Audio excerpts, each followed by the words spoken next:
오늘 함께 묵상할 성경 말씀은 룻기 2장 14절에서 23절 말씀입니다. 룻기 2장 14절에서 23절 말씀입니다. 오늘은 15절 16절 말씀을 읽어드리겠습니다.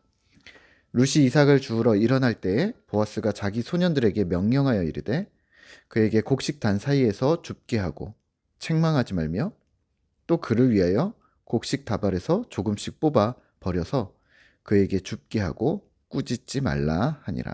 아멘. 오늘 함께 생각할 주제는 고엘 제도입니다. 오늘 우리가 읽은 본문에서는 보아스의 행동을 유심히 살피는 것이 유익할 듯합니다. 보아스는 룻에게 잘해줍니다. 보아스가 유대 지역에 유력하고 부유한 자였음을 먼저 염두에 두시고 또 룻은 20대이긴 했지만 상부한 자였습니다. 남편을 잃은 자였던 거죠. 룻과 보아스만으로는 먼 친척이라는 부분 외에는 연결고리가 없다고 보시는 것이 좋을 듯합니다. 둘에게 어떤 인간적인 매력이 있었는가는 논외가 될 듯합니다. 아주 오래전에 나온 성경과 관련된 영화들이 좀 꽤 있는데요. 그 영화들이 묘사한 성경의 정황들을 100% 사실로 받아들일 수는 없는데 적절히 이해하는 수준으로 보시면 될 듯합니다. 먼저 오늘 본문 룻기 본문에서 매우 중요하게 다루어지는 기업 물을 자 고엘 제도에 대해서 충분히 이해하셔야 할 듯한데요. 고엘이라는 단어는 무르다, 구속하다라는 의미로 마치 우리의 구원을 생각나게 합니다. 예수님이 우리의 고엘이 되셨다라는 단어를 들어보셨을 듯한데요. 고엘 제도의 의미는 이러합니다. 가까운 친척이 세 가지를 해야 했습니다. 경제적인 이유로 땅을 팔았거나 몸을 팔아서 종이 되었다면 그 돈을 갚아주어야 할 의무를 기업 물은다라고 했습니다. 또 아들이 없이 죽어 대를 잇지 못할 경우 미망인과 결혼하여 아들을 낳아주어야 했는데 이를 계대 혼인이라고 했습니다. 마지막으로 하나는 사람이 피살되었을 경우 살인자에게 복수를 함으로써 원한을 갚아주어야 하는 보복법이 있었습니다.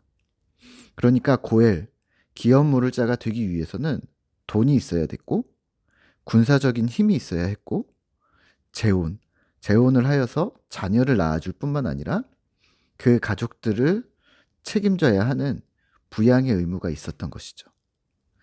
오늘 룻기에서는 이런 부분의 기업 물을 자 고엘 제도를 묘사하고 있는데요. 우선은 가까운 친족은 이를 거부할 권리가 있었습니다. 하지만 강력한 사회적 압력 때문에 대부분은 이러한 율법에 순응했습니다. 강제적으로 말이죠. 만약에 순응하지 않고 거부한다면 치욕적인 의식을 거쳐야 했는데요. 죽은 형제의 아내가 성읍 장로들에게 가서 그의 신을 벗기고 그의 얼굴에 침을 뱉는다 합니다. 그 후로 계속해서 그는 신 벗김 받은 자의 집이라고 불리었습니다. 책임을 이행하지 않은 가족과 친족을 돌아보지 않은 자라는 수식어가 평생을 따라다니는 것이었죠. 신을 벗기는 행위의 상징은 명확하지 않지만 얼굴에 침을 뱉거나 공개적 석상에서 신발을 벗기우는 것은 부정하게 되는 것이었고 적어도 7일 동안은 의례적으로 일체의 종교 활동에 참여할 수 없었음을 말하는 것이기도 합니다. 여기에 보아스는 룻의 기업 물을 자의 대상이었습니다. 1순위는 아니었지만 2순위 정도 되었던 것 같은데요. 그렇다면 이 고엘 제도는 기뻐서 누구나 하고 싶어하는 제도가 아니라 손해가 있었지만 의무감으로 어쩔 수 없이 하는 경우라고 본다면요. 보아스가 룻에게 베푼 환대는 보아스가 어떤 사람인지 엿볼 수 있게 합니다. 15절과 16절입니다. 룻이 이삭을 주우러 일어날 때 보아스가 자기 소년들에게 명령하여 이르되 그에게 곡식 단 사이에서 줍게 하고 책망하지 말며 또 그를 위하여 곡식 다발에서 조금씩 뽑아 버려서 그에게 줍게 하고 꾸짖지 말라 하니라. 아멘. 일하는 소년들에게 눈치 주지 말라고 당부하고 또 곡식 다발에서 이삭을 일부러 뽑아 뿌려서 룻의 룻의 자존심이 상하지 않게 은밀히 그를 도우라고 당부합니다. 오늘 우리는 무엇을 기억해야 할까요?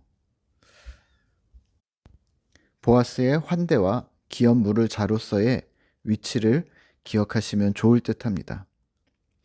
위기 상황과 낙심에 빠져 있는 나를 누군가 도울 것이라고 생각한다면, 또 든든한 백이 있다고 생각하면 얼마나 힘이 될까요? 그 사람에게 도움을 요청해야지 라고 어려운 때마다 생각이 나지 않을까요? 어릴 적에 학창시절에 저는 유약하고 마음이 여렸었는데요. 당시 제 친구는 정의롭고 목소리가 컸습니다. 싸움이 일어나면 말리러 다니는 친구였는데요. 저는 심적으로 그 친구를 많이 의지했었던 기억이 있습니다. 억울한 일을 만나면 정훈이에게 알려야지 라고 생각했던 정도니까 말입니다. 나의 상황과 억울함을 대변해주는 친구였던 거죠. 어린 시절 그 친구에게 그런 도움을 받았던 것을 기억 삼아 저 역시 그 친구를 닮고 싶다는 생각을 했습니다. 이게 기업 물을 자입니다.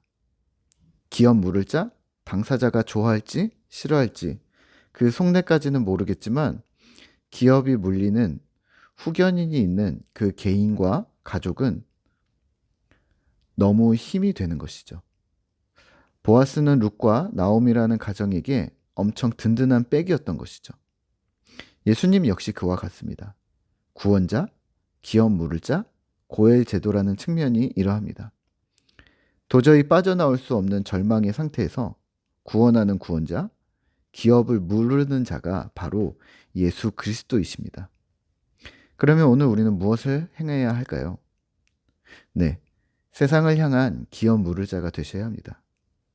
세상의 든든한 지원군이 되셔야 합니다. 깨어지고 무너진 세상이 의지하고 기댈 수 있는 후견인이 되셔야 한다는 말입니다. 환대와 초청을 당연시 해주시고 격려와 위로를 해줄 수 있는 넉넉함을 견지하셔야 합니다. 예수님께서 우리가 연약할 때, 죄인 되었을 때, 심지어는 원수가 되었을 때에도 우리를 위하셨듯이 우리도 주를 닮아 세상이, 이웃이, 또 공동체와 가족을 향해 동일한 기업 물을 자가 되는 것은 어떠할까요?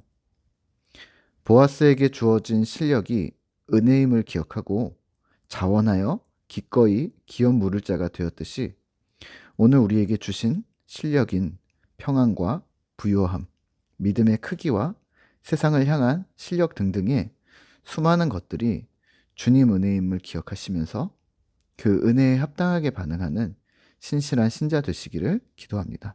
함께 기도하겠습니다.